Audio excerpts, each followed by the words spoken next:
ஆசிரியர்களுக்கு வணக்கம். இன்றைக்கி நம்ம 6th ஸ்டாண்டர்டில் நூலும் நூல் ஆசிரியர்களும், அதாவது 6th புக்கில் இருக்க எல்லா லெசனோட ஆசிரியர்களையும் ஷார்ட்கட்டோடு பார்க்க போகிறோம். நீங்கள் இதை ஒரு டைம் கேட்டிங்கன்னாவே போதும், ஈஸியாக புரிஞ்சிடும். ஃபஸ்ட்டு இன்பத்தமிழ் கொடுத்துருக்காங்க. இன்பத்தமிழ் பாரதிதாசன். இங்கே நமக்கு பாரதிதாசன், பாரதியார், தாராபாரதி, பக்தவத்சல பாரதி, இது போல் பாரதின்றதுலேயே நிறைய பேர் வருவாங்க. அப்படின்றதுனால நமக்கு இந்த தாசனில் தான் நமக்கு ஷார்ட்கட் வைக்கிற மாதிரி இருக்கும். கொடுத்துருக்க பாடத்தோட தலைப்புக்கும் பேருக்கும் ஷார்ட்கட் வச்சாதான் எக்ஸாம் டைமில் பார்த்த உடனே உங்களால் ஆன்சர் பண்ண முடியும்.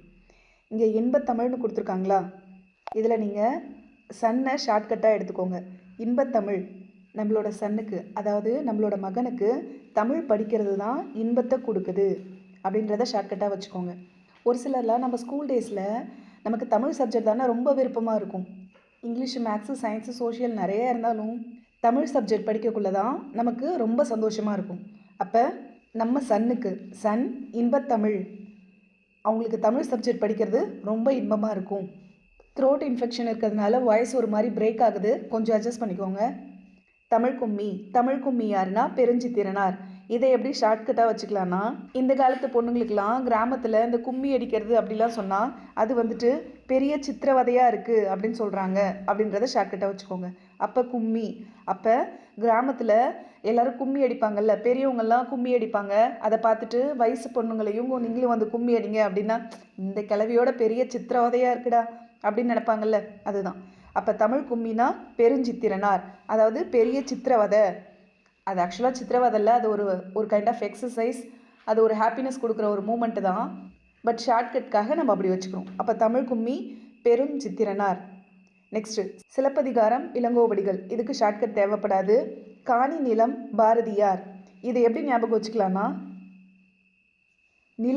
நிலம் யாருக்கு சொந்தம், இந்த நம்ம கேட்போம்ல, இந்த நிலம் யாரோடது தெரியலையே, நிலம் நல்லா இருக்குது வாங்கலான்னு தோணுது அப்படின்னு சொல்லி யோசிப்போம்ல, அதுதான். அப்போ நிலம்னா யாரோட நிலம், காணி நிலம் பாரதியார்.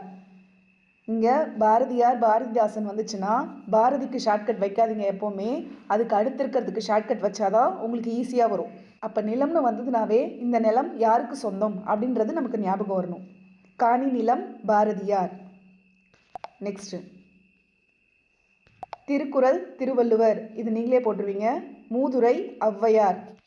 இதுக்கு ஷார்ட்கட்டாக எப்படி ஞாபகம் வச்சுக்கலான்னா, மூதுனா என்னது, முதுமை அடைஞ்சவங்க. ஔவையார்னா பாட்டி தானே, ஔவைனாவே நம்ம பாட்டின்னு தான் சொல்லுவோம். அப்போ ரொம்ப வயசானவங்க, ரொம்ப முதுமை அடைஞ்சவங்க யார், ஔவையார் அப்படின்றத ஷார்ட்கட்டாக வச்சுக்கோங்க. அப்போ மூதுரை முதுமை அடைந்தவர் ஔவையார். இதில் நீங்கள் குறிப்பாக ஒன்று கவனிக்க வேண்டியது என்னென்னா, இதோட பாடல்களோட எண்ணிக்கை. மூதுரைன்னு வந்ததுனாவே பாடல்களோட எண்ணிக்கை 30, 31, 32 இப்படி தான் கொடுப்பாங்க.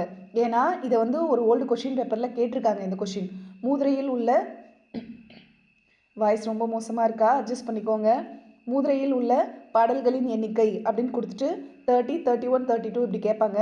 ஆக்சுவலாக மூதுரையில் இருக்க பாடல்களோட எண்ணிக்கை 31. இதை நோட் பண்ணி வச்சுக்கோங்க. நிறைய பேர் வந்துட்டு டக்குன்னு மூதுரை 30 அப்படின்றது ஞாபகம் வந்துடும். ஆக்சுவலாக அது 31 தான். அதை இங்கே ஒரு முறை நான் சொல்லும்போது உங்களுக்கு ஞாபகத்தில் இருக்கும் அப்படின்றதுக்காக நான் இப்போ ஞாபகப்படுத்தினேன். நெக்ஸ்ட்டு துன்பம் வெல்லும் கல்வி பட்டுக்கோட்டை கல்யாண சுந்தரனார். இது எப்படி ஷார்ட்கட்டாக வச்சுக்கலான்னா, துன்பம் வெல்லும் கல்வி, நல்லா படித்தா ஒரு கவர்மெண்ட் வேலையில் இருந்தால், நீங்கள் கொஞ்சம் யோசிச்சு பாருங்கள், இந்த கவர்மெண்ட் ஸ்டாஃப்லாம், கவர்மெண்ட் டீச்சர்ஸ்லாம் பார்த்தீங்கன்னா, இந்த லேடி டீச்சர்ஸ்லாம் மோஸ்ட்லி பார்த்தீங்கன்னா நிறைய பட்டு சாரி வச்சுருப்பாங்க. ரொம்ப அழகழகாக ரொம்ப காஸ்ட்லியான சேலைலாம் வச்சுருப்பாங்க. பட்டுலே கோட்டை கட்டின மாதிரி இருக்கும். அதுதான் கல்யாணத்துக்கு போனால் கூட அவங்க பட்டு சாரி தான் உடுத்திருப்பாங்க. அப்போ துன்பம் வெல்லும் கல்வி, அதுக்கெல்லாம் ரீசன் என்ன, அப்போ ஒருத்தவங்க நல்லா படித்தாங்கன்னா அவங்க வாழ்க்கையில் துன்பமே இருக்காது, துன்பத்தையே ஜெயிச்சிரும் கல்வி. அப்போ துன்பம் வெல்லும் கல்வி பட்டுக்கோட்டை கல்யாண சுந்தரனார். நெக்ஸ்ட்டு ஆசாரக்கோவை பெருவாயில் முள்ளியார்.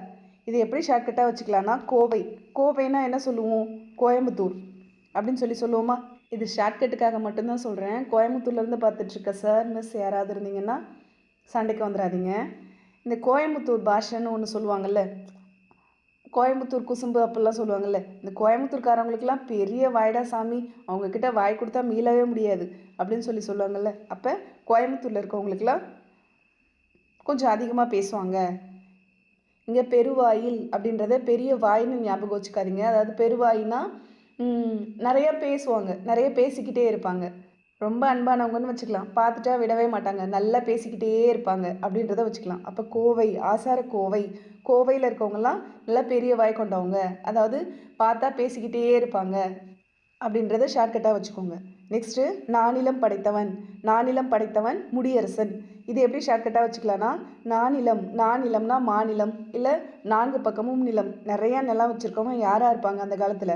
அரசனாக தான் இருப்பாங்க. அப்போ நானிலம், 4 பக்கமும் நிலம் வச்சுருக்கவங்க அந்த காலத்தில் அரசனாக தான் இருப்பாங்க. அப்போ நானிலம் படைத்தவன் முடியரசன்.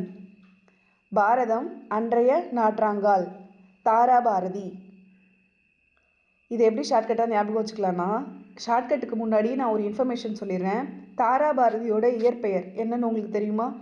நிறைய பேருக்கு தெரிஞ்சிருக்கும். தாராபாரதியோட இயற்பெயர் ராதாகிருஷ்ணன் அப்படின்னு சொல்லுவாங்களா? ராதாகிருஷ்ணன். அதாவது இந்த தாரா அப்படின்றத நம்ம மாற்றி எழுதினோம்னா ராதா அப்படின்னு வரும். ஃபஸ்ட்டு இந்த ரா வரும், அப்புறம் இந்த தா வரும். அப்போ தாராபாரதி அதுக்கு ஷார்ட்கட்டாக எப்படி அவரோட இயற்பெயரை ஷார்ட்கட்டாக எப்படி வச்சுக்கலான்னா ராதாகிருஷ்ணன். மாற்றி எழுதுனா ராதாகிருஷ்ணன் வந்துடுதுங்களா? இங்கே இந்த பாடப்பகுதிக்கு நம்ம எப்படி ஷார்ட்கட் வச்சுக்க போகிறோன்னா, அதாவது இந்த நூலுக்கு எப்படி ஷார்ட்கட் வச்சுக்க போகிறோன்னா நாற்றாங்கால். நாற்றாங்கால்னா இந்த வயலில் நாற்று நடுவாங்கல்ல, அப்போ அங்கே வயலில் நாற்று நடுறது யார் அப்படின்னு பார்த்தா ராதா. ராதா தான் அங்கே நாற்று நட்டுட்ருக்காங்க. நான் இது எதுக்காக சேர்த்து சொல்கிறேன்னா தாராபாரதியோட இயற்பெயர் தான் ராதாகிருஷ்ணன். அதனால தான் நான் இங்கே ராதாவை ஷார்ட்கட்டாக சொல்கிறேன். நாற்றாங்கால், அங்கே நாற்றாங்கால் அதாவது வயலில் நாற்று நட்டுட்ருக்கிறது ராதா. ராதாகிருஷ்ணன், ராதாகிருஷ்ணன் தான் தாராபாரதி. புரியுதுங்களா? நெக்ஸ்ட் பார்க்கலாம். பராபர கன்னி, தாயுமானவர். இது எப்படி ஞாபகம் வச்சுக்கலான்னா கன்னி, அதாவது இங்கே கன்னி அப்படின்னு இருக்கு இல்லைங்களா, அதை வந்து தண்ணின்னு ஞாபகம் வச்சுக்கோங்க.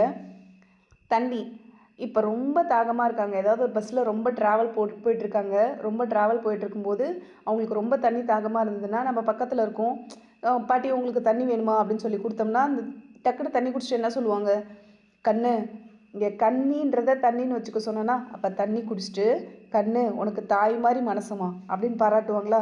அப்போ கண்ணி அப்படின்னா கண்ணு, தண்ணி குடிச்சிட்டு கண் அப்படின்னு வருதுங்களா, கண்ணு உனக்கு தாய் மாதிரி மனசுமா அப்படின்னு சொல்லி மனசார புகழ்வாங்க. அதுதான். அப்போ பராபர கன்னி, தாயுமானவர். நீங்கள் நல்லவர், புவியரசு. இதை எப்படி ஷார்ட்கட்டாக வச்சுக்கலான்னா இந்த பூமியில் கடவுள் ஃபஸ்ட்டு மனுஷனை படைக்கும் போது எல்லாரையுமே நல்லவங்களாக தான் படைப்பாங்க. நீங்கள் எல்லாருமே நல்லவங்களாக இருங்கன்னு சொல்லிட்டு தான் குழந்தைங்களா அவதரிப்பாங்க. அவங்க வளர்கிற சூழ்நிலையும் அவங்களுக்கு இந்த சமூகத்தில் கிடைக்காத அங்கீகாரத்தினாலையும் ஒரு சில தவிர்க்க முடியாத சூழ்நிலையாலும் தான் அவங்க கெட்டவங்களாக மாறுவாங்க. அப்போ நீங்கள் நல்லவர், புவியரசு, இந்த பூமியில் பிறந்த எல்லாருமே நல்லவங்க தான். ஆசிய ஜோதி, தேசிய விநாயகம் பிள்ளை. இது எப்படி ஷார்ட்கட்டாக வச்சுக்கலான்னா விநாயகருக்கு ஜோதி ஏற்றுவாங்க, அதாவது விநாயகருக்கு தீபம் போடுவாங்க. அப்போ விளக்கேற்றி வச்சா அது ஜோதின்னு தானே சொல்லுவாங்க. அப்போ விநாயகருக்கு ஜோதி வைப்பாங்க. ஆசிய ஜோதி. கவிமணி, ஆக்சுவலாக கவிமணின்னு அழைக்கப்படுறவரும் இவர் தான். கவிமணி, தேசிய விநாயகம் பிள்ளை. சரிங்களா? இது எப்படி ஞாபகம் வச்சுக்கலாம்? விநாயகருக்கு மணி அடிச்சுக்கிட்டே விளக்கேற்றுவாங்க, அதாவது ஜோதி ஏற்றுவாங்க. அப்போ கவிமணி, தேசிய விநாயகம் பிள்ளை. ஜஸ்ட்டு நான் ஒரு கிளான்ஸ் சொல்கிறேன், உங்களுக்கு ஷார்ட்கட் ஞாபகம் வருதான்னு பாருங்கள். இன்பத்தமிழ் பாரதிதாசன். என்னோட சன்னுக்கு தமிழ் படிக்கிறதுனா ரொம்ப இன்பமாக இருக்கும், சந்தோஷமாக அந்த சப்ஜெக்டை படிப்பான் அப்படின்றத ஷார்ட்கட்டாக வச்சுக்கோங்க.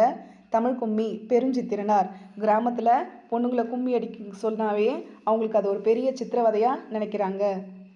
நெக்ஸ்ட்டு சிலப்பதிகாரம் இளங்கோவடிகள் உங்களுக்கு தெரியும். காணி நிலம், பாரதியார். நிலம் யாருக்கு சொந்தம் அப்படின்றது கொஷின் மார்க்காக ஞாபகம் வச்சுக்கோங்க. திருக்குறள் திருவள்ளுவர் தெரியும். மூதுரை ஔவையார், முதுமை அடைந்த பாட்டி, அதாவது ரொம்ப முதுமை அடைஞ்சவங்க பாட்டி யாருன்னா ஔவையார். துன்பம் வெல்லும் கல்வி, ஒரு பொண்ணு நல்லா கல்வி கற்று ஒரு பெரிய லெவலுக்கு வந்துட்டா எந்த கல்யாணத்துக்கு போனாலும் பட்டு சாரி கட்டிட்டு போகிற அளவுக்கு அவங்களோட பொருளாதாரமும் நல்ல வளர்ச்சி அடைஞ்சிருக்கும். நெக்ஸ்ட்டு ஆசாரக்கோவை, பெருவாயில், முள்ளியார். கோயம்புத்தூரில் இருக்க, அதாவது கோவையில் இருக்க எல்லாருமே ரொம்ப அன்பானவங்க, பார்த்தா பேசிக்கிட்டே இருப்பாங்க. அவங்களுக்கு பெரிய வாய், பெரிய வாய்னா பெரிய வாய் ஞாபகம் வச்சுக்காதீங்க. ஜஸ்ட் அவங்க நல்லா எல்லாருக்கிட்டையும் பழகக்கூடியவங்க அப்படின்றத ஞாபகம் வச்சுக்கோங்க. இப்போ சென்னையில் இருக்கவங்களாம் பேசவே மாட்டாங்க, அவங்கவுங்க வேலையை மட்டும்தான் பார்ப்பாங்கன்னு சொல்லுவாங்கல்ல. ஆனால் கோவையில் இருக்க மக்கள் அப்படி கிடையாது, அதுக்கு ஆப்போசிட். எல்லார்ட்டையும் நல்லா பேசுவாங்க அப்படின்னு ஞாபகம் வச்சுக்கோங்க. நானிலம் படைத்தவன் முடியரசன். அப்போ நானிலம்னா 4 பக்கமும் நிலம் வச்சுருக்கவங்க ஒரு பெரிய அரசனாக தான் இருக்க முடியும். பாரதம் அன்றைய நாற்றாங்கால். அப்போ அங்கே நாற்று நட்டுட்ருக்கிறது யார்? ராதா. ராதான்றது தாராபாரதியோட இயற்பெயர் தான் ராதாகிருஷ்ணன். சரிங்களா? நெக்ஸ்ட்டு பராபர கன்னி. தண்ணி வேணும்னு நம்ம ஒரு பாட்டிக்கு, வயசான பாட்டிக்கு தண்ணி கொடுத்தா அவங்க என்ன சொல்லுவாங்க? கண்ணு, நீ ஒரு தாய் மாதிரிம்மா, நன்றி அப்படின்னு சொல்லுவாங்கள்ல, அதுதான்.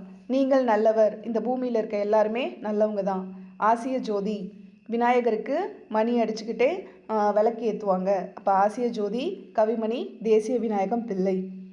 ஆக்சுவலாக நான் ஒரு பெரிய வீடியோ தான் போடணும் அப்படின்னு நினச்சிருந்தேன். பட் த்ரோட் இன்ஃபெக்ஷனால் என்னால் சுத்தமாக முடியல. இது சரியான உடனே உங்களுக்கு கண்டினியூஸாக வீடியோ வரும். மறக்காமல் ஒரு லைக் பண்ணி சப்ஸ்கிரைப் பண்ணி வச்சுக்கோங்க. நல்லதே செய்வோம், நல்லதே நடக்கும். நன்றி.